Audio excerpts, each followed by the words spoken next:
Dead Men Tales is brought to you by SupplyHouse.com, home to over 180,000 plumbing, heating, and HVAC supplies. SupplyHouse.com launched their official app for pros on the go, bringing everything you need right to your fingertips. This fast shopping experience offers the ability to manage safe carts, scan barcodes, and quickly reorder products. Download the SupplyHouse.com app today on any Apple or Android phone for fast shopping on the go. From HeatingHelp.com, it's Dead Men Tales. I'm Dan Holohan. I was standing on the roof of the Dakota apartments, looking out on New York City's Central Park across the street, and thinking about John Lennon, who once lived in this building and died on its sidewalk. I was up there on the roof because the circa 1880s steam heating system was getting a new boiler, and the engineer and architect in charge of the project had some questions about the system piping. I jumped at the opportunity to get inside this famous place, which I have gazed at with great appreciation for as long as I can remember. Most of New York City still heats with steam, a 19th century technology that hangs on like an old uncle. The steam races directly from the boiler to radiators without benefit of any sort of heat exchanger. The steam condenses inside the radiators, giving up its latent heat to the air in the room. The water then flows by gravity back to the boiler. Children living with these systems, and I was once one of them, learn early on that you may touch the radiators if you like, but you'll probably only do that once. In most buildings, the only control available to the tenants is the window. We call these double-hung zone valves. Quite wasteful, of course. But no one with steam heat in a big building in this country pays directly for the heat, so few consider the cost or the waste. And besides, the supply valves are often frozen in the open position. So there you go. And let's face it, most of us don't worry about the waste because in America, we don't yet have heating police. It's not like it is in Europe. We're allowed to own heating systems that started out in the 19th century burning coal, and then fuel oil in the 1930s, and then probably natural gas starting in the 1970s. These boilers are as drafty as canyons and as large as small houses, and many Americans, and certainly most New Yorkers, think this is normal. The radiators in the Dakota apartments are from the 1870s. A man named Reed invented them. Each radiator has several rows of capped vertical pipes, and each pipe is sealed at its top. The pipes are screwed into an iron base, and the steam rises within each, displacing the heavier air, which works its way from pipe to pipe and leaves the system through a special air vent at the end of each radiator. This circa 1880s air vent contains a cork, which swells when steam reaches it, closing the vent to the steam. And each of these vents has a small pipe that travels down through the building to what was once the steam engine room. The steam engine is long gone, but it once produced electricity for the building.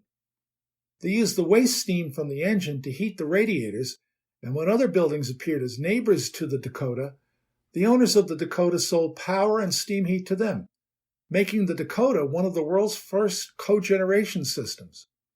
I know this because I spend most days reading old books. I love this stuff. I spent a good part of my youth in New York City skating on the pond in Central Park and looking up at that magnificent old lady of a building, the Dakota.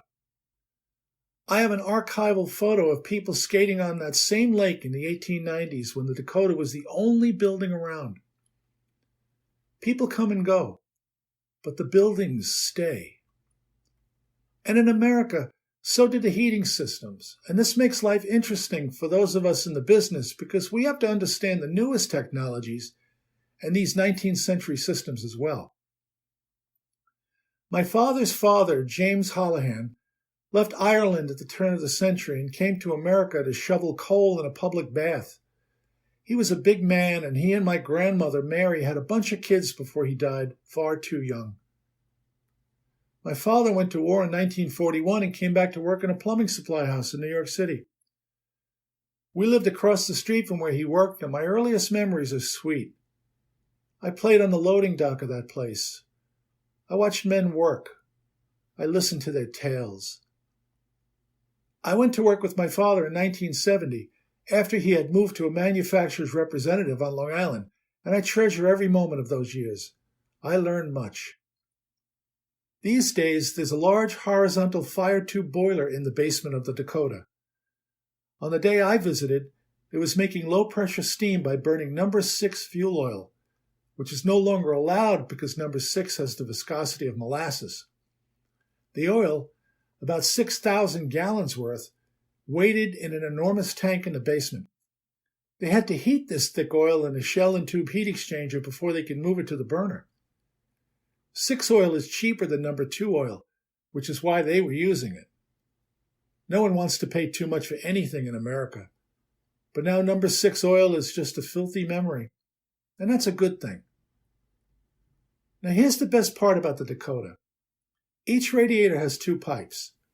The supply pipe is 1.5 inch in diameter, and the return pipe measures 1.25 inches. There's a valve at each side of the radiator and no other controls, except for the double-hung windows. The steam enters through the larger valve and the condensate leaves through the smaller valve.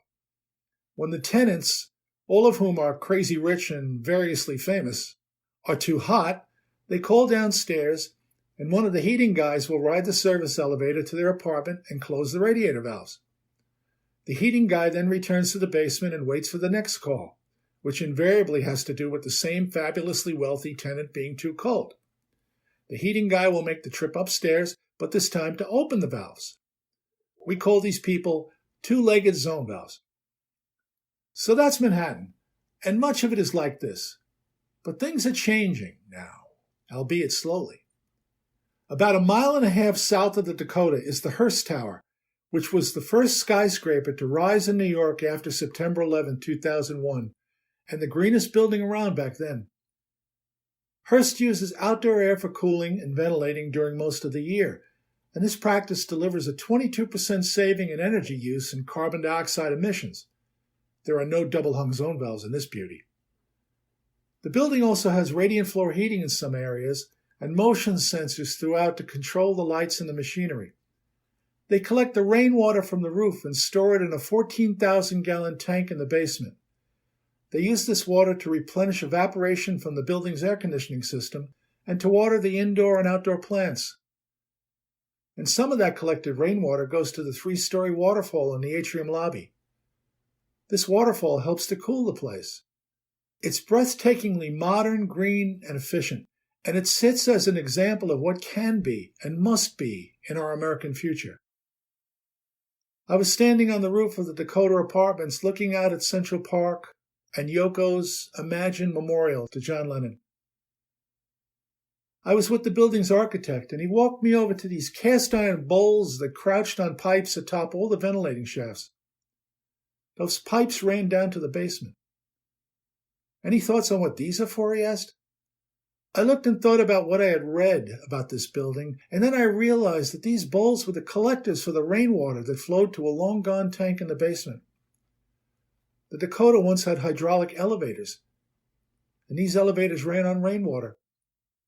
They stored the rain in those days, just as the Hearst Tower is storing the rain today.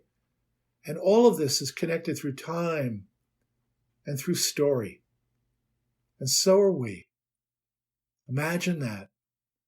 Just imagine. Well, that was certainly a magical history tour for me. Thanks for taking the time to listen. If you enjoy what we're doing here, please tell your friends. And please subscribe to this podcast.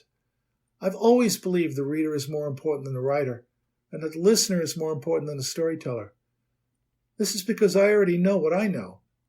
But in the telling, it gets to live on in you and yours, and long after I'm gone. So thanks for being here.